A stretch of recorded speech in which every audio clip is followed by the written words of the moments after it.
안녕하십니까? 오늘도 우리 하나님의 그 한없는 은혜가 저와 여러분에게 충만하게 임하게 되기를 간절히 바랍니다. 저는 오늘 창세기 5장 1절에서 24절의 말씀을 가지고 은혜를 나누기를 원합니다. 먼저 제가 본문의 말씀을 읽도록 하겠습니다. 이것은 아담의 계보를 적은 책이니라. 하나님이 사람을 창조하실 때에 하나님의 모양대로 지으시되 남자와 여자를 창조하셨고 그들이 창조되던 날에 하나님이 그들에게 복을 주시고 그들의 이름을 사람이라 일컬으셨더라. 아담은 130세에 자기의 모양 곧 자기의 형상과 같은 아들을 낳아 이름을 셋이라고 하였고 아담은 셋을 낳은 후 800년을 지내며 자녀들을 낳았으며 그는 930세를 살고 죽었더라. 셋은 105세에 에노스를 낳았고 에노스를 낳은 후 800년을 지내며 자녀들을 낳았으며 그는 912세를 살고 죽었더라. 에노스는 90세에 게난을 낳았고 게난을 낳은 후 815년을 지내며 자녀들을 낳았으며 그는 905세를 살고 죽었더라.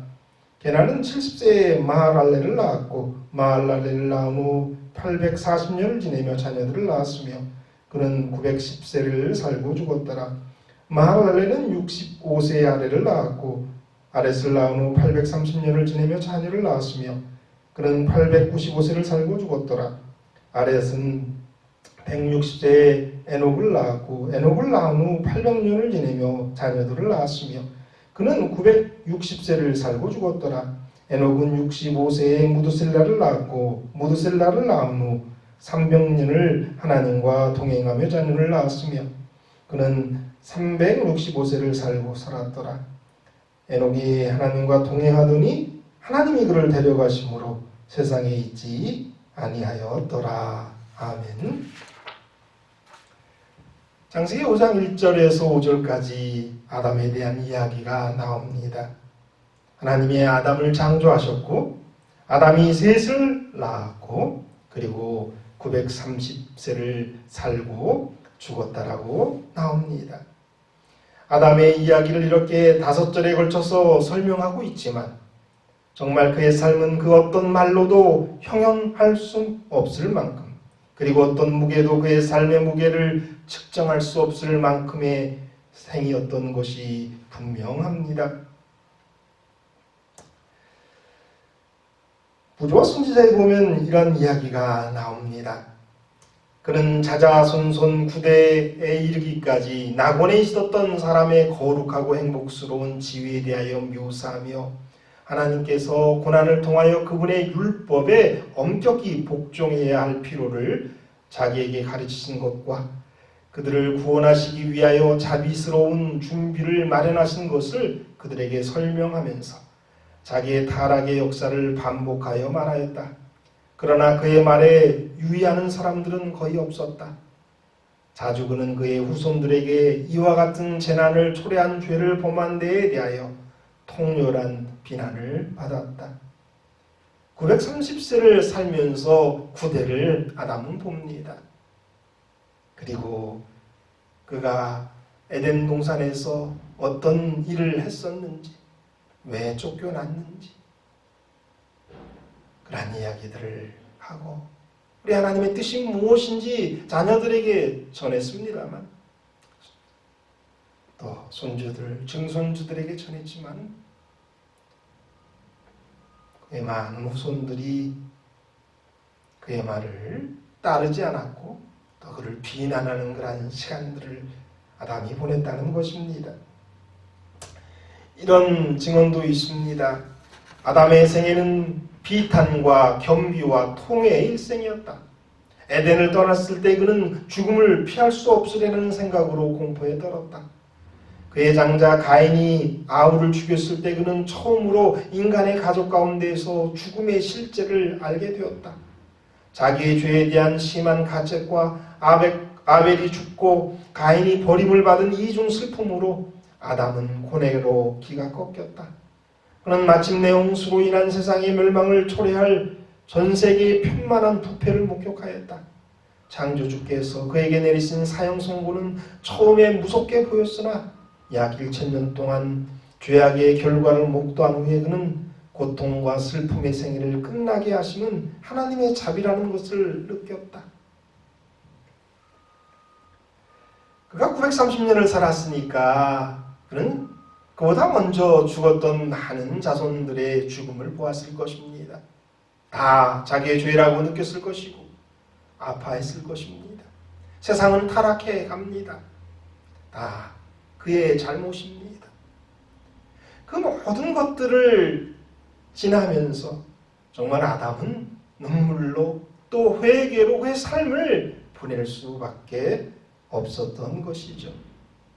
그러한 아담을 우리는 그릴 수가 있습니다. 그 이후의 말씀은 족보의 내용입니다. 그 족보의 구조는 다음과 같습니다. 처자들을 출생할 당시의 아버지의 나이, 둘째로 첫 아들의 이름, 세 번째 아버지가 아들을 낳은 후 얼마나 더 살았는가, 네 번째 다른 자녀를 낳은 것을 언급하고 다섯 번째 아버지가 죽을 때의 나이를 기록하고 있습니다. 주요 부조들의 이름들과 그들의 장자가 출생했을 때의 그들의 나이, 그리고 향년만이 기록되어 있습니다. 다소 단조로운 내용에서 우리는 그들이 태어나고 성인으로 장성하여 결혼하고 아이를 낳고 죽었으며 그리고 후손에게 기억될 이름 외에는 다른 것을 남겨두지 않았음을 봅니다. 그러나 이러한 기록은 우리에게 아담과 그리고 에녹이 살았던 시대의 배경과 상황들을 이해할 수 있게 해줍니다. 아담 중심으로 해서 오늘 살펴본 인물들과 관련되어서 연도로 계산하면 이런 도표를 그릴 수 있습니다. 아담이 130세에 셋을 낳습니다. 235세 때는 손자 에노스를 봅니다. 325세 때에는 4대 손인 증손자 게나를 봅니다. 395세 때는 5대 손인 마랄레를 봅니다. 460년에는 6대 손인 아렛을 봅니다. 622세 되었을 때에는 7대 손인 에녹을 봅니다.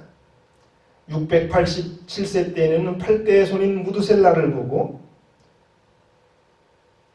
그가 874세가 되었을 때 9대 손인 라멕을 봅니다. 그리고 930세에 죽는데 그가 죽은 다음에 69년 후에 우리가 잘 아는 노아가 출생하게 됩니다. 우리는 오늘 창세기 5장에 나와 있는 그러한 그 계보들을 통해서 이러한 것들을 우리가 알아낼 수가 있습니다. 우리의 기록들을, 우리의 이름들을 이 족보에다 계속 기록해 간다면 우리는 여기에다 무엇을 더 남길 수 있을까요? 에녹처럼 아니면 노아처럼 무엇인가를 더할 믿음의 사람으로 살 것인가? 아니면 그저 태어남과 자녀를 낳음 죽음으로 기록될 수밖에 없는 삶을 살 것인가? 우리 자신들을 돌아봐야 될 줄 압니다. 에녹은 다른 아담의 후손의 기록과는 다른 기록들을 가지게 됩니다. 태어난 것도 같습니다. 아들을 낳은 것도 같습니다. 후에 자녀들을 낳은 것도 같습니다. 그런데 두 부분의 특별한 내용이 첨가되고 맙니다.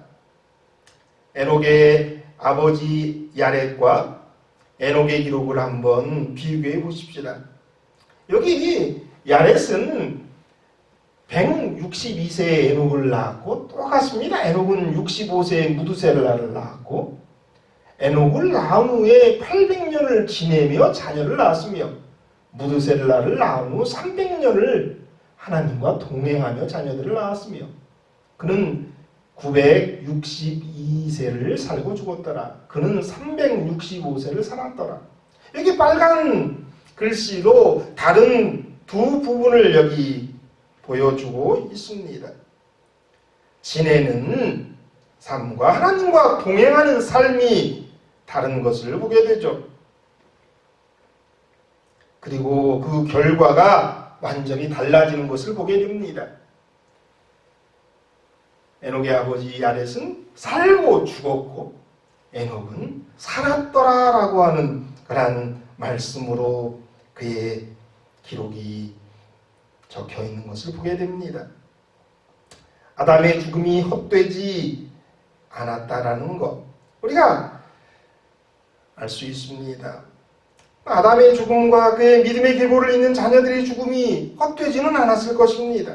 그러나 다른 삶의 하나의 예로 보여지고 있는데, 살았더라라고 하는 이 단순한 기록으로 에녹은 이 세상의 삶을 끝내고 영원히 하늘에서 이어지는 연속되는 그런 삶이 있음을 보여주었다라는 거예요. 연속적으로 계속 살았다라는 것입니다. 반대로 가인의 계보에는 태어남은 있지만 죽었더라는 기록조차 없습니다. 악인의 죽음은 아무 의미가 없기 때문에 기록할 필요조차 없는 것입니다. 그들은 죽었고 죽을 것이기 때문에 그렇습니다. 죽었다라는 것, 그래서 부활할 수 있다라는 희망이 있는 것, 중요한 것입니다. 그러나 에녹은 살았다라고 기록해요. 그리고 그의 삶은 하늘에서 계속 이어졌다라는 것이죠. 저와 여러분 에녹처럼 하나님과 동행하는 삶이 되었으면 좋겠습니다.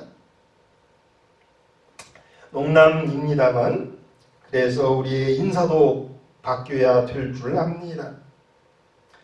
잘 지내시죠? 이건 우리가 평상시에 하는 그러한 인사죠. 그러나 잘 지내는 것, 의미가 없습니다. 하나님과 동행하는 것이 중요하죠. 하나님과 잘 동행하시죠? 사랑하는 여러분, 우리도 바쁜 세상에서 살다 보면 그냥 지나다 마는 우리의 생이 될 수 있습니다.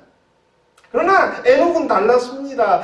에녹은 하나님과 동행하는 삶을 살았습니다.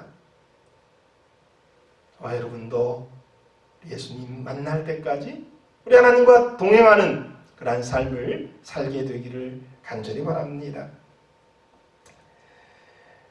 에녹의 삶은 우리 하나님과 동행하는 삶이었다라고 성경은 말하고 있습니다. 아모스 3장 3절에 보면 두 사람의 뜻이 같지 않는데 어찌 동행하겠느냐라고 하는 말씀이 있습니다. 뜻이 같아야, 뜻이 맞아야, 합의하지 아니하고서야 동행할 수는 없습니다. 에녹은 하나님과 뜻이 맞았고요. 약속을 했고요. 그래서 같이 걸어갈 수 있었습니다. 하나님과 동행한다는 것은 내가 하나님께 맞추어서 걸어가는 것입니다. 하나님과 동행한다는 것은 하나님께서 나와 함께 걸으시고 싶어 하실 때 가능한 것입니다. 그러니까 두 마음이 맞아야 하는 것이죠. 제가 아무리 우리 하나님과 함께 걷고 싶어도 우리 하나님이 저와 걷고 싶은 마음이 없다면 그것은 동행이 될 수 없습니다. 그래서 정말 하나님께 맞추어야 할 뿐만 아니라 정말 하나님이 나와 함께 동행하고 싶어하는 그러한 자들이 되어야 한다는 것이죠.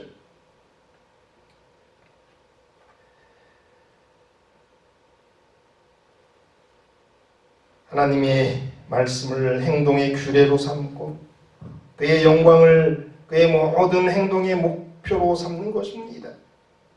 그것은 만사를 하나님을 기쁘시게 하고 어느 모로나 그의 마음을 상하게 하는 일이 없도록 끊임없이 염려하고 노력하는 일을 통해서 이루어지는 것입니다.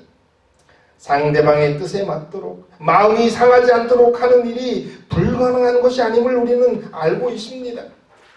우리가 연애할 당시 정말 사랑했던 그 사람에게 우리는 길지는 않지만은 잠깐이라도 그런 일들을 해본 적이 있습니다.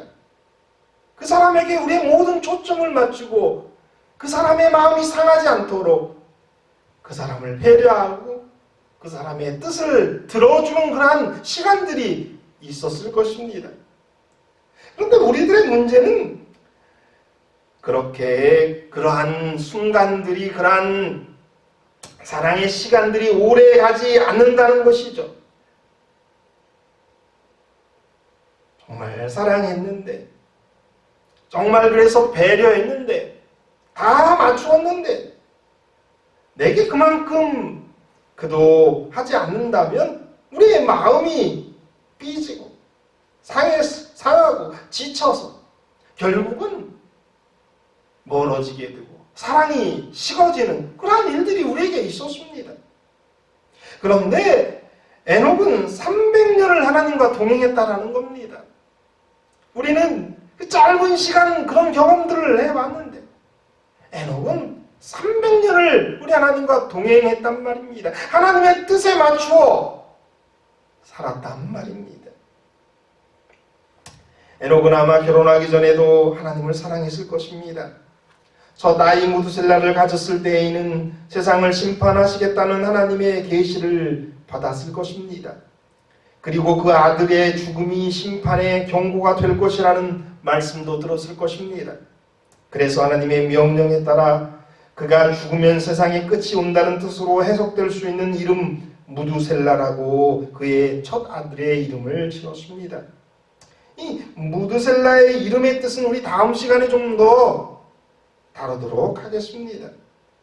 여튼 그는 결혼하기 전에도 하나님 사랑했고 또 결혼할 당시에 아니면 첫 아들을 낳을 당시쯤에 우리 하나님의 계시를 받았습니다.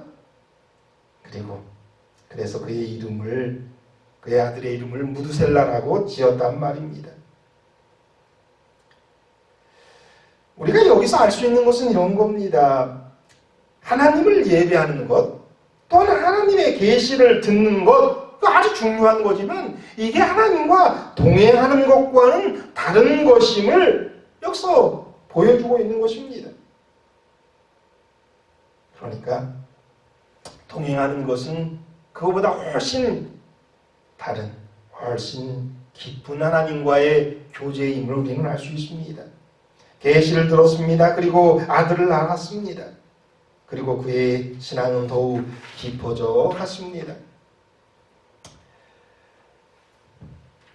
보좌 선지자에 보면 이런 말씀이 있습니다. 그는 아담으로부터 타락에 얻은 이야기와 그 약속에 나타난 하나님의 은혜에 관한 위안을 주는 이야기를 배웠다. 그는 오실 구속주를 의지했다. 장남이 태어난 후 에녹은 다 더 높은 경험에 이르고 하나님과 더 친밀한 교제 가운데로 이끌려 들어갔다. 그는 하나님의 자녀로서의 자신의 임무와 책임을 보다 더 완전히 깨달았다. 하나님에 대한 자녀의 사랑과 그의 보호에 대한 아이의 단순한 신뢰를 볼 때, 또한 그의 장남에 대한 깊은 애정과 부드러움을 마음에 느꼈을 때, 그는 당신의 아들을 사람들에게 선물로 주신 하나님의 그 놀라운 사랑과 하나님의 자녀들이 하늘 아버지 안에서 편히 쉴 수 있는 신뢰의 귀중한 공과를 배웠다. 아담에게 에녹은 배웠습니다. 그리고 하나님과 교제했습니다. 근데 이 첫 아들 무두셀라를 낳았을 때 그의 신앙은 더욱 깊어졌습니다. 아버지가 되었기 때문에 우리 하나님 아버지가 느낄 수 있는 그런 감정들을 알게 됐습니다. 그 자기의 아이 무두셀라가 자기를 신뢰하는 그러한 모습을 보면서 그는 더욱 하나님을 신뢰하는 그러한 법을 배웠습니다. 그리고 그는 우리 하나님과 동행을 시작했다는 것입니다. 지금은 계속 이런 표현들을 하고 있습니다. 그러나 에녹의 믿음은 세월이 흐를수록 더욱 강해지고 그의 사랑은 더욱 열렬하게 되었다. 자식에 대한 사랑도 그 첫 아들을 안았을 때 그리고 키웠을 때의 마음과 또 20대가 지난 그리고 더 지난 나후의 마음은 다릅니다. 그러나 에녹은 그의 믿음이 시간이 갈수면 갈수록 더 열렬하고 강해졌다라고 이렇게 말씀하십니다. 아들을 낳는다는 것이 정말 중요한 경험임을 여기 말씀하십니다. 첫 자녀를 갖는 것은 더 놀라운 축복의 시작입니다. 자녀를 낳기 전과 자녀를 낳기 후가 달라야 하는 거죠. 그것이 올바르고 완전하다는 것, 그것을 보여준 사람이 에녹입니다. 우리 김두석 집사님 이제 며칠 후면 첫 자녀를 보게 됩니다. 우리 김두석 집사님의 삶이 자녀를 낳기 전과 자녀를 낳은 후에 완전히 달라졌으면 좋겠습니다. 더 깊은 우리 하나님의 사랑을 깨닫고 에녹처럼 우리 하나님과 동행하는 우리 집사님 됐으면 좋겠습니다.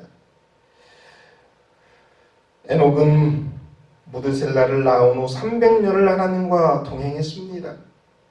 에녹이 하나님과 동행했다는 것은 그의 모든 삶을 내팽개쳤다는 것이 아닙니다.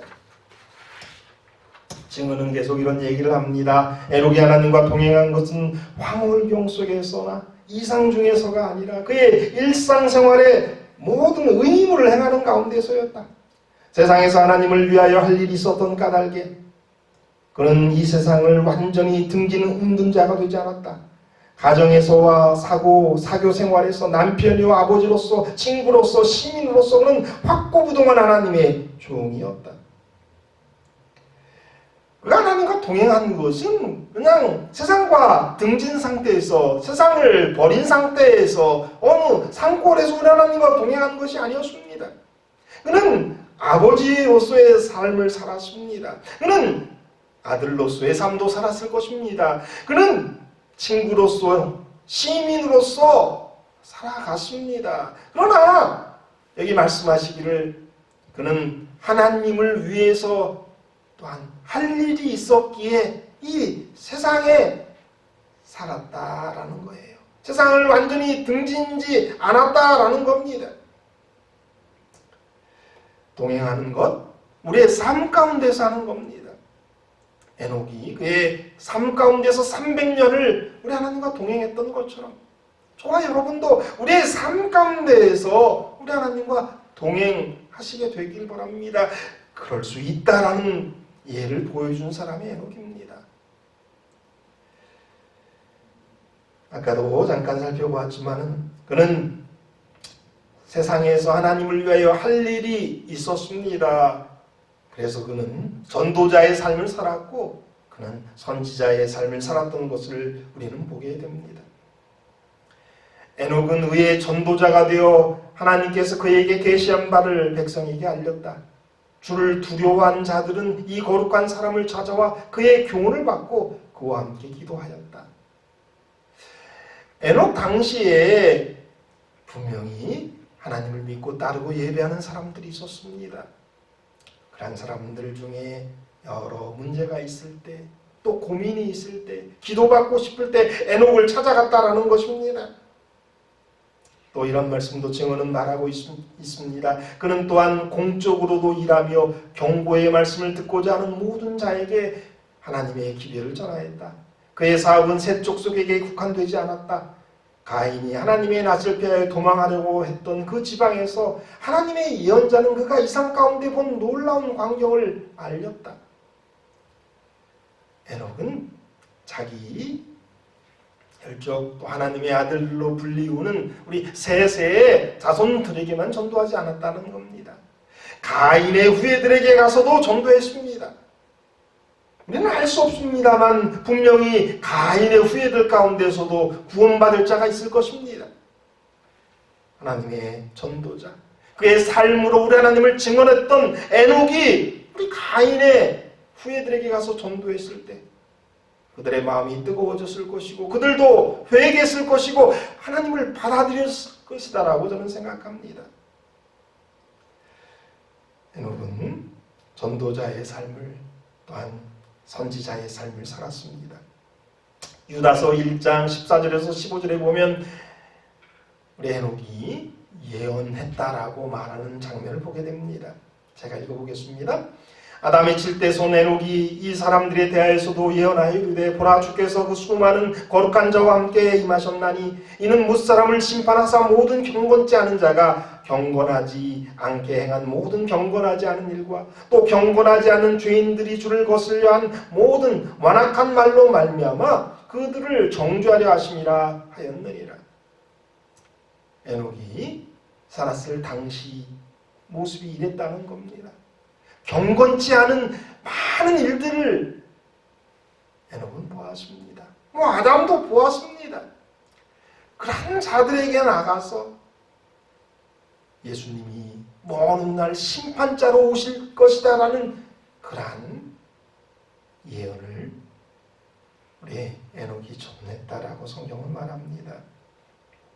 우리도 우리 하나님과 동행하기를 원하기 때문에 우리 하나님을 위해서 해야 될 일들이 이 세상에 있는 것이고 그것이 바로 전도자적 삶, 또 선지자적 삶, 그리고 모본을 보여주는 그러한 삶, 그러한 삶을 우리도 에녹처럼 살아야 하는 것을 우리는 보게 됩니다. 그러다가 에녹은 승천을 합니다. 에녹은 하나님과 함께 살다가 사라졌다. 하나님께서 그를 데려가신 것이다. 하나님께서 에녹을 승천하실 때에는 아마 가장 적당한 때였을 것입니다. 아담이 죽기 전에 하나님께서 에녹을 데려가셨다면 아담의 마음이 많이 상했을 것 같습니다. 그래서 우리 하나님께서 아담을 배려하시기 위해서 아담이 죽은 다음에 에녹을 데려가셨습니다. 아담이 죽은 뒤에 아담의 후손들이 하늘을 사모할 수 있도록 아담이 죽어 이제 더 이상 에덴에 대해서 이야기해 줄 사람이 없을 때에 하나님의 사랑과 용서가 무엇인지 자신의 체험을 말해줄 수 있는 사람이 없을 때에 하나님께서 한 사람을 하늘로 데려가심으로써 계속해서 하늘의 소망이 이 땅에서 사라지지 않게 되기를 원하셨기 때문에 우리 하나님께서는 에녹을 승천시키셨습니다. 에녹의 승천을 통해서 인생이 죽음으로 끝나는 것이 아니고 소망 중에 살아갈 수 있도록 하신 것입니다. 그리고 또한 에녹이 전한 심판에 대한 확증을 보여주신 것입니다. 계속해서 새 에덴을 꿈꾸도록 하셨던 것입니다. 그래서 우리 하나님께서는 아담이 죽은 지 57년 때, 아담의 나이가 그때 살아있었다면 987세고요. 그때 우리 하나님께서 에녹을 승천케 하셨습니다. 그리고 노아가 태어나기 바로 69년 전에 에녹의 승천이 있었습니다. 당시에는 그렇기 때문에 셋부터 라멕에까지 7대 우리 아담의 자손들이 에녹의 승천 때에 있었습니다. 그들은 모두가 다 에녹의 승천을 통해서 정말 아담이 전했던 말이 다 사실이다라는 것을 믿게 되었다라는 것이죠. 우리 하나님께서는 가장 적당한 때에 에녹을 승천케 하신 것입니다. 300년 동안 에녹은 하늘과 조화되기 위하여 영혼의 순교를 추구해 왔었다. 그는 3세기 동안 하나님과 동행하였다. 날마다 그는 더 밀접한 연합을 바랐었다. 그 교통은 점점 더 가까워졌으며 마침내 하나님께서 그를 당신 곁으로 데리고 가셨다. 그는 영원한 세계의 문호 위에 섰었고 그와 축복의 나라는 한 걸음 사이였다. 이제 그 문이 열리고 지상에서 그처럼 오랫동안 이루어졌던 하나님과의 동행은 계속되었다. 그는 거룩한 도성의 문을 통과하였다. 그는 인간으로서 하늘에 들어간 첫째 사람이 되었다. 증언은 또 이런 얘기를 합니다. 지상에서 그가 없어진 것이 느껴졌다. 날마다 들려오던 그의 경고와 교훈의 음성은 없어졌다. 악인과 의인 양편에서 그가 지상을 떠나는 장면을 목격한 사람들이 있었다.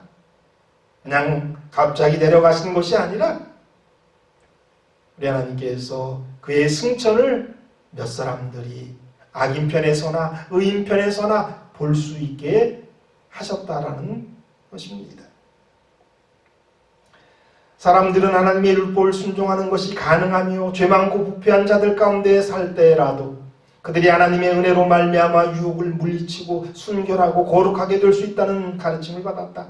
그들은 그의 모분 가운데에서 그런 생애의 복됨을 보았다.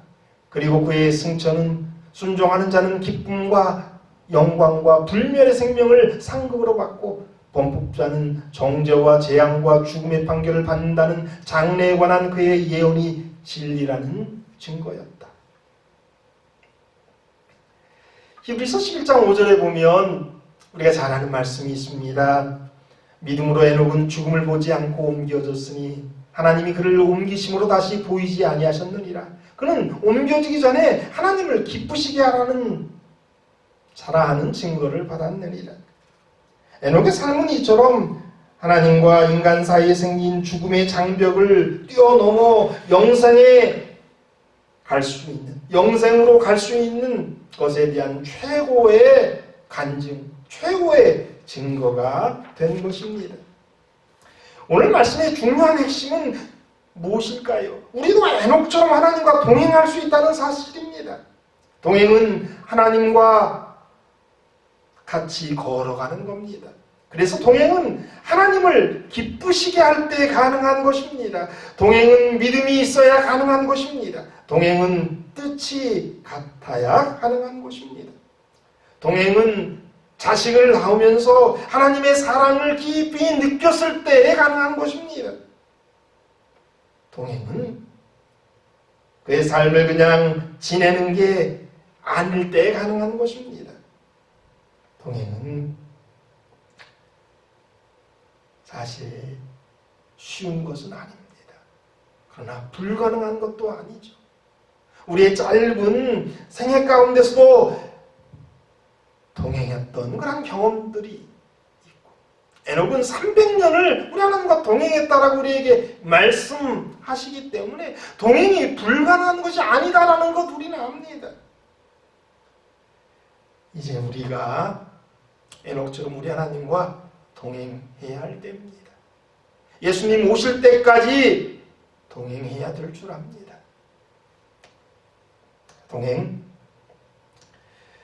동행은 예수님과 걸어가는 것입니다. 예수님과 동행한다는 것은 내가 예수님께 맞추어서 걸어가는 것입니다. 예수님과 동행한다는 것은 예수님께서 나와 함께 걸으시고자 하는 것입니다. 내가 그런 사람이 되어 있을 때에 우리 하나님이 우리와 걷고자 하지 않겠습니까? 사랑하는 여러분, 우리의 삶이 정말 하나님이 기뻐하신 그런 삶들이 됐으면 좋겠습니다. 내가 죄와 함께 끝까지 걸어주고 싶다라고 하는 그런 삶을 살게 되기를 바랍니다. 동행은 믿음으로 걸어가는 겁니다.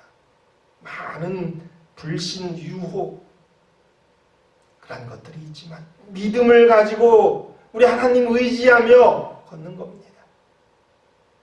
예수님께서 저와 여러분과 함께 동행하기를 원합니다. 끝까지 동행하시는 저와 여러분 되기를 바라면서 오늘 말씀 마칩니다.